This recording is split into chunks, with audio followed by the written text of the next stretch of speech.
6 दिन के बाद यीशु ने पतरस और याकूब और उसके भाई यूहन्ना को साथ लिया और उन्हें एकांत में किसी ऊंचे पहाड़ पर ले गया।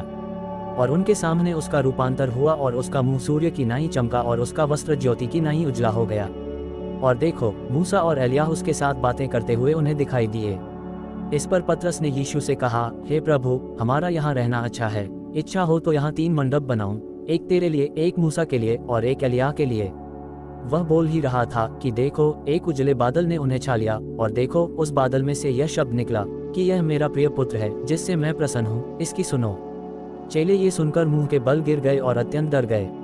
यीशु ने पास आकर उन्हें छुआ और कहा, उठो, डरो मत। तब उन्होंने अपनी आंखें उठाकर यीशु को छोड़ और किसी को न देखा।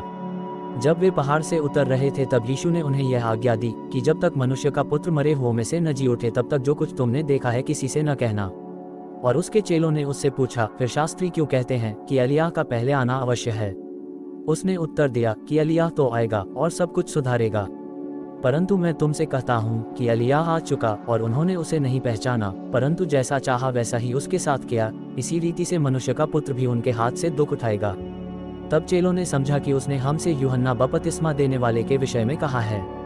जब वे भीड़ के पास पहुंचे तो एक मनुष्य उसके पास आया और घुटने टेक कर कहने लगा, हे प्रभु, मेरे पुत्र पर दया कर, क्योंकि उसको मिर्गी आती है और वह बहुत दुख उठाता है और बार बार आग में और बार बार पानी में गिर पड़ता है।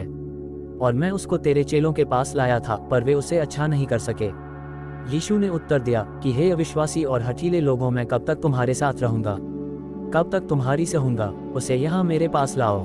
तब यीशु ने उसे घुड़का और दुष्टात्मा उसमें से निकला और लड़का उसी घड़ी अच्छा हो गया। तब चेलों ने एकांत में यीशु के पास आकर कहा, हम इसे क्यों नहीं निकाल सके? उसने उनसे कहा, अपने विश्वास की घटी के कारण, क्योंकि मैं तुमसे सच कहता हूँ, यदि तुम्हारा विश्वास राई के दाने के बराबर भी हो तो इस पहाड़ से कह सकोगे कि यहाँ से सरक कर वहाँ चला जा, तो वह चला जाएगा और कोई बात तुम्हारे लिए अनहोनी न होगी। जब वे गलील में थे तो यीशु ने उनसे कहा, मनुष्य का पुत्र मनुष्यों के हाथ में पकड़वाया जाएगा और वे उसे मार डालेंगे और वह तीसरे दिन जी उठेगा। इस पर वे बहुत उदास हुए।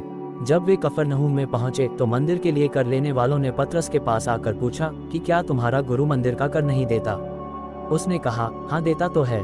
जब वह घर में आया तो यीशु ने उसके पूछने से पहले उससे कहा, हे शमौन, तू क्या समझता है, पृथ्वी के राजा महसूल या कर किनसे लेते हैं, अपने पुत्रों से या परायों से?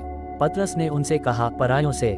यीशु ने उससे कहा, तो पुत्र बच गए, तो भी इसलिए कि हम उन्हें ठोकर न खिलाएं। तू झील के किनारे जाकर बंसी डाल और जो मछली पहले निकले उसे ले, तो तुझे उसका मुंह खोलने पर एक सिक्का मिलेगा, उसी को लेकर मेरे और अपने बदले उन्हें दे देना।